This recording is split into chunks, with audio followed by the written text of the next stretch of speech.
Hello and welcome to another Club World Cup fantasy video. Today we're going to look over my team selection and my chip strategy as well for Matchday 1, Matchday 2 and Matchday 3. I'm also going to take you through some of the transfers that I do plan on making heading into Matchday 2 as well. So you're going to get an insight into everything that I plan on doing for the group stage. If you haven't already, make sure to join my mini league. The code is right here, or you can use the auto join link in the description. We have lots and lots of members already, so make sure you get in there, and let's get into the video. So I'm going to start things off with my chip strategy, and I think I'm going a little bit different as to what the norm seems to be. I'm going to be picking my maximum captain in Matchday 1 and my 12th man chip in Matchday 2. Obviously the wild card is going to be used in Matchday 3, which seems to be the very popular pick at the minute, but with the 12th man and the maximum captain, it seems very difficult to try and decide what's going to be best in Matchday 1 and what's going to be best in Matchday 2. After some looking over it, I do feel like this is going to be the best strategy for how I want to play the game, and I'll just talk you through why. So for the maximum captain in Matchday 1, we spoke about this already. The higher overall predicted goals are going to be in Matchday 1. Again, for the general teams, the top 8 teams, for example, in Matchday 1 are just expected to score a little bit more goals than the top 8 teams in Matchday 2 are. Again, if you want to know more about this, make sure to check out the chip strategy video, which we did do a couple of days ago. We've also got the highest scorer from Bayern Munich, Manchester City, Juventus in there as well. Obviously all with really, really good fixtures against teams that we don't really know too much about. Obviously Auckland, for example, are very much the worst team in the tournament that we have already established, and Bayern Munich look like the team to target. So Harry Kane is very obviously the best captaincy option. However, I like to keep my options open. Maybe Olise is going to be the guy who goes and bags all the goals for Bayern Munich. And as you can see down the bottom, I'm worried in the case of potential rest-ins, potential rotations. Is Harry Kane really going to be playing the full 90 minutes against Auckland City? I'm not really too sure on that.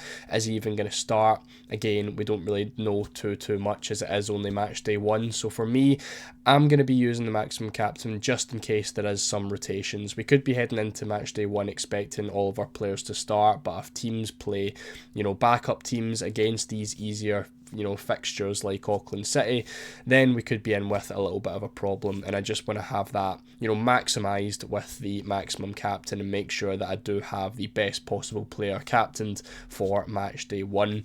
Then heading into Matchday 2, going to be using the 12th man. Now this is really just an extra transfer in my eyes, and obviously having that extra forward is going to be very useful. So for me, I'm going to be bringing in Kylian Mbappe. I'm not going to own him in Matchday 1. You'll see that when we do look at our team later on. Mbappe's going to be the guy I do probably bring in for Matchday 2. He is a match against Pachuca, and I'm expecting him to do really well in that. Obviously with the 12th man chip, there's no budget restrictions or anything, so the ability to bring in another premium forward is going to be great, and obviously that means I can bring him in without having to take another -3. So I did look at my chips, side by side, and I do think, using that extra using the 12th man technically as an extra transfer is just going to save me 3 points as well. And again, there's lots of great fixtures who aren't optimal for Matchday 1 that do have, good fixtures in Matchday 2. So I do want to use a lot of transfers. We could be looking at maybe a -6. Obviously it's only -3 for a hit in this match, so in this tournament, so we might be looking at a couple of hits in Matchday 2, and I feel like using this 12th man is just going to be a good way to limit the use of those hits. Then obviously using the wild card in Matchday 3 I do think is looking like a really nice option. A lot of the teams, a lot of the big teams are playing against each other, and we're probably looking, based on the fixtures right now, a lot of teams heading into Matchday 3 with 6 points in the board and already qualified to the round of 16. So I think there could again be some rotations in Matchday 3 for a lot of the bigger teams when they do play against each other, and I think using that wild card as essentially a free hit before getting the unlimited transfers in the round of 16 is going to be very useful. And obviously we can focus on some of the smaller teams that do need to go and win their game in Matchday 3 in order to qualify for the next round. So this is how the fixture difficulty looks for this week, and basically obviously the green ones are the teams that we want to be having for match day 1. So Bayern Munich given a 97% chance to win their fixture in match day 1. This is all according to Odds Checker's chance of winning. I made this graphic yesterday, so if things have changed a little bit, that is why.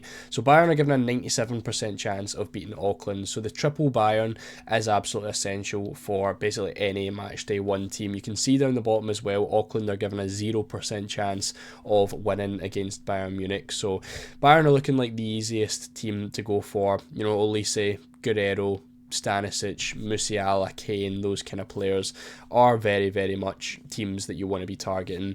Same with Man City, given a 91% chance to beat Casablanca. The only problem with City is that it's so hard to predict who they are going to be, you know, playing, who's going to be starting in that match. I think Marmoush is a good one, but he's listed as a forward.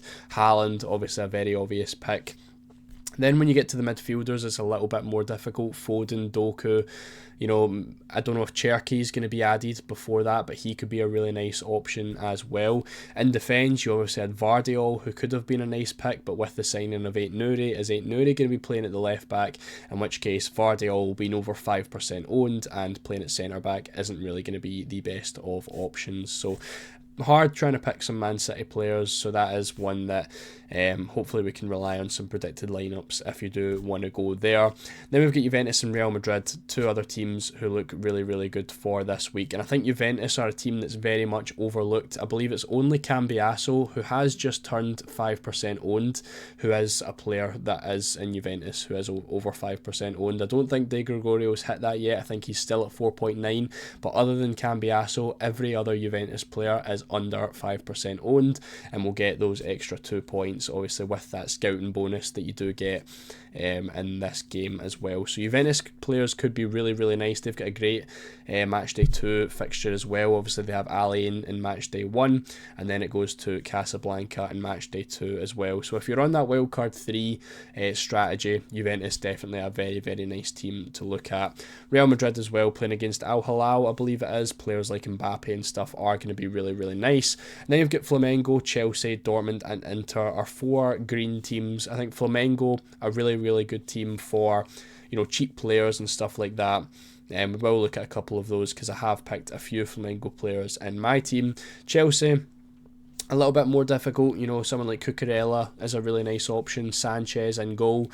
Now that the Maignan deal fell through before the deadline day, Sanchez is more than likely going to be the starting Chelsea goalkeeper, and he is currently under 5% owned. Could be a really nice pick as well. And then in midfield, you've got the likes of Cole Palmer, you know, Enzo Fernandez could be a nice one as well. Dortmund and Inter, we know if you've played Champions League Fantasy, the players that are good, you know, and for those teams. And they've also got like River Plate and stuff who are going to have some more cheaper options. Someone like a Mastantuono, I want to say his name is, obviously just signed for Real Madrid, but he is going to play for River Plate in the Club World Cup.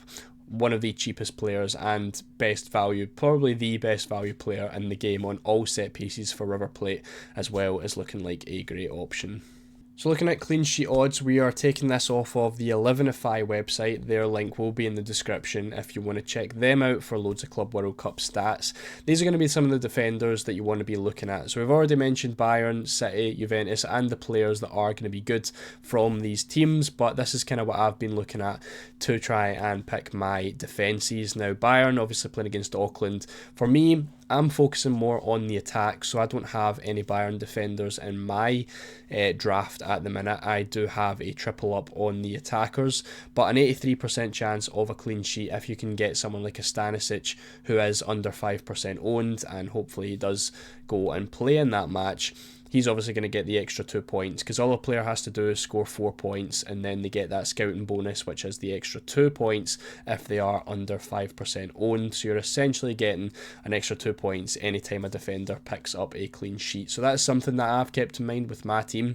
With the defenders, if they keep a clean sheet, you're essentially getting an extra 2 points. So a lot of my defenders are under 5% owned, kind of trying to make the most use of that. Man City we already spoke about as well, kind of hard hard to pick those players. Juventus, you've got the likes of Kelly, who's under 5% owned, and obviously Cambiasso, who's very, very nice attacking wise, but he has just hit that 5% mark as well. Flamengo, we spoke about a couple of players in our differentials video, so another video that you've got to go check out if you haven't seen it already. Another one that I'm definitely keeping an eye on, and I do have a Flamengo player in my starting 11. And then finally, before we move on to the team, we've got the goal odds. Again, the attackers and midfielders that you want to be taking a look at. And again, it's roughly the same players. Bayern Munich, Manchester City, both expected to score a ton of goals in their matches. So Haaland, Kane, Musiala, Olise, any Man City player that you can think of that could potentially be in that starting 11. You've also got Chelsea in there, who are playing against LAFC. Likes of Cole Palmer could be a really nice one if you wanted to go there. And I think Enzo Fernandez could be a decent little pick as well. Maybe a Pedro Neto. I'm not sure on the ownership on him, but he was a pretty decent player close to the end of the season in FPL, so he could potentially be one that you also do look at. Real Madrid, I think, are very overlooked as well. I haven't seen too many drafts with Mbappe in it, and obviously Vinicius Jr. as well, who I don't think I've actually seen in any drafts so far, because everyone does seem to prefer Kylian Mbappe, but they're also expected to score roughly 3 goals against Al Hilal, and you would expect Mbappe to be in and amongst that. Then of course Juventus as well. We have already spoke about how overlooked Juventus could be for match day 1. Lots of players under 5% owned, including Kolo Muani and Yildiz, who was also in the differentials video. 2 attackers for Juventus that could absolutely bang in match day 1 and match day 2 as well. So with all that into account, this is the team that I have put together, and I don't think there's going to be, if any, changes, more than 1 or 2 changes to this team before the deadline. I'm very happy with the way I have set things up. Starting off in goals, we've got Trubin for Benfica. Now obviously in match day 1 they don't have the best fixture, but he is a goalkeeper who's under 5% owned, which means if he picks up more than 4 points, he is going to be picking up that extra 2 points for scouting bonus. So hopefully a clean sheet against Boca Juniors. I don't think it will happen, but if he can pick up some saves, that is going to be great. But mainly he's in the squad for that match day 2 fixture when Benfica play against Auckland. I think they've got like an 85% chance of a clean sheet in that match, so Trubin is going to be absolutely locked in, and under 5% owned is great. And I can't see that rising above 5% in match day 2, because I don't think he's going to get that many transfers in match day 2 to take him above the 5% mark. So I think he should hopefully be locked in for scouting bonus and a clean sheet in match day 2, so fingers crossed for that one. Then we've got Armani as well, the cheapest goalkeeper in the game for River Plate. He's going to be starting a nice fixture in match day 1 as well. 14% owned for him, so he's not going to be getting any scouting bonus, but a really, really nice cheap option to have in the team, as a goalkeeper who's just going to be starting with a pretty nice fixture as well. In defence, we have a mix of some very popular players and some nice differentials as well. You will see Svensson in there at the minute. Very popular within the the Twitter community. A lot of people seem to be picking him as a Dortmund defender. A nice fixture in all 3 match days in the group stages. He's got Fluminense in match day 1, and then Mamelone Sundowns in match day 2, which is obviously the 2 fixtures that we're going to be focusing on. A nice attacking fullback for Dortmund, who currently is under 5% owned, and hopefully he does stay that way before the deadline. Otherwise we might have to look at potentially changing him for someone else. I've got Varela in there as well, who's going to be my Flamengo defender. Now I'm a little bit wary with him because his minutes haven't been too great. I'm just hoping he is going to be in the starting 11 and we see something before that is going to hint that he will be there. He is someone who is going to come out in match day 2 because Flamengo do play against Chelsea. So he is just a match day 1 punt, and he is someone who can play in midfield, someone who gets a lot of attacking returns when he does play at fullback as well. So he is a punt that I'm going to go for, and hopefully it does work out. Obviously if it doesn't, I've got bench options that can come on in place of him. But yeah, he's just going to be probably one of the big punts of match day 1 for myself. And then we've got Moura from Porto playing against Palmeiras. Again, plays I believe on the first day, on the 15th, or maybe it's the second day, but a decent fixture against Palmeiras. But he's a very popular pick, again a fullback for Porto who is pretty attacking, but a lot of people have seemed to notice that, and he's a 13% owned player in there as well. Again, one of the cheapest defenders that you can get in the game at only 4.1 million. Our other two defensive options are on the bench. We've got Cambiasso, who, as I said, has just hit the 5% mark. Hopefully that can go back down before the deadline. I think, again, he's another one that could potentially change to someone else. Probably another Juventus defender if he doesn't go below 5% before the deadline. Maybe like a Kelly or something like that. But he is another one who, been very, very attacking for Juventus this season. Hopefully he can do quite well. And then we've got Trent Alexander-Arnold as well for Real Madrid. Obviously, Real are expected to do quite well in this match, and with the new manager, Xabi Alonso, he is expected to play a 5-back formation with Real as well. And Trent is just someone who I think could, do fantastically as a right wing back. Obviously, we've seen the stats with Real Madrid, expected to score a few goals, a decent chance of a clean sheet as well. Trent is more than likely going to be on the free kicks and the corners as well for Real, so I think he could be a very, very nice option. Already owned by 21.4% of people and rising as well. I believe it was only about 20 yesterday, so he's going up. And I think he'll do fantastic. We've seen the likes of Frimpong and Grimaldo do fantastically under Alonso for Leverkusen. I can see Trent being just as good, so he's someone that I want. And he's going to be my Real Madrid cover as well. Obviously, I don't have Mbappe or anyone else like a Bellingham or anything in this team, so Trent's going to be my cover for Real Madrid if they do well. Moving into the midfield, we've got Elise and Musiala, two very obvious picks. I already mentioned about tripling up on the Bayern attack. We've obviously got Harry Kane in here as well, and that's just kind of where the max captain is going to come into it. If any of these three guys do well, I just want to make sure that I've got the double points from the guy who does the best. And then elsewhere, I've obviously got nice fixtures as well, the likes of De Arrascaeta. He has all the set pieces for Flamengo and a nice fixture against Esperance as well. So if he does well, maybe if Bayern, like I said, sub off a lot of their players at half time or anything like that, maybe don't even start those guys, at least I've got players like De Arrascaeta, who's probably going to play 90 minutes for Flamengo, who could potentially take the captaincy as well. Now, a little bit of a different one, I've went for Vitinha.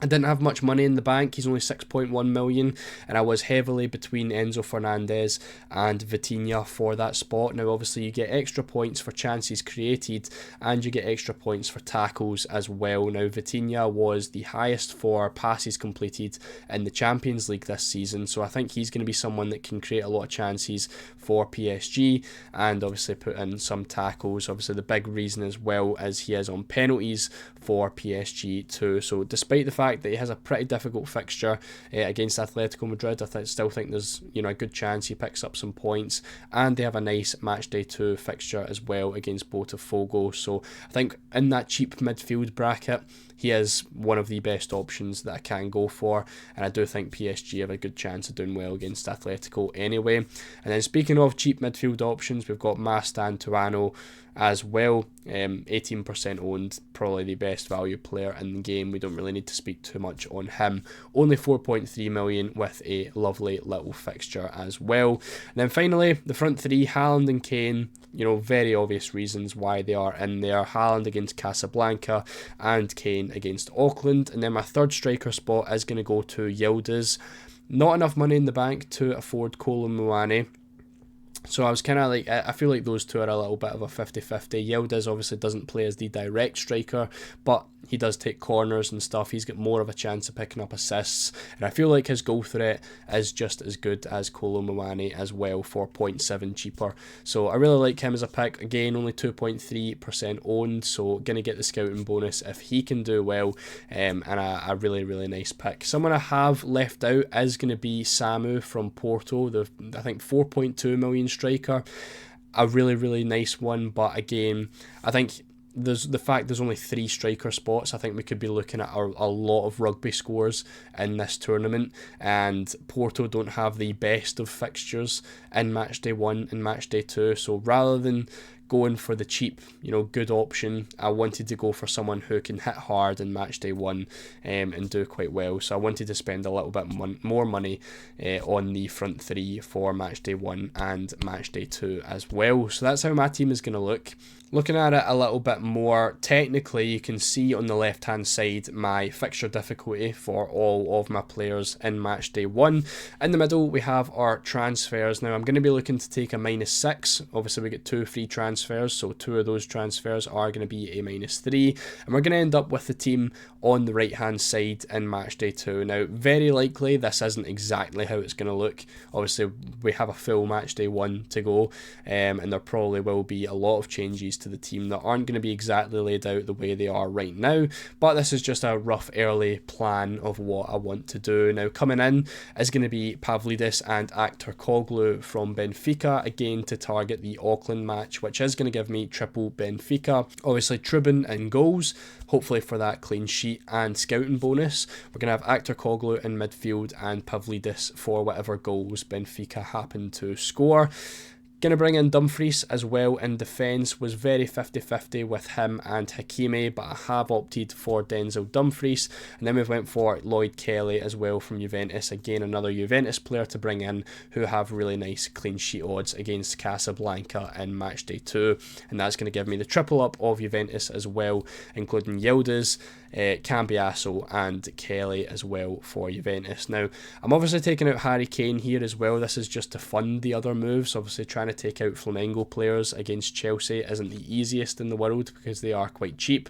So Kane against Boca Juniors I felt was the weakest of my 3 forwards. And again, you can see on the right hand side, I've got 3 fantastic fixtures for all 3 forwards as well. Haaland up against Alain, Pavlidis against Auckland and Yildiz against Casablanca. So I do think that is just a little bit more favourable than Harry Kane against Boca Juniors.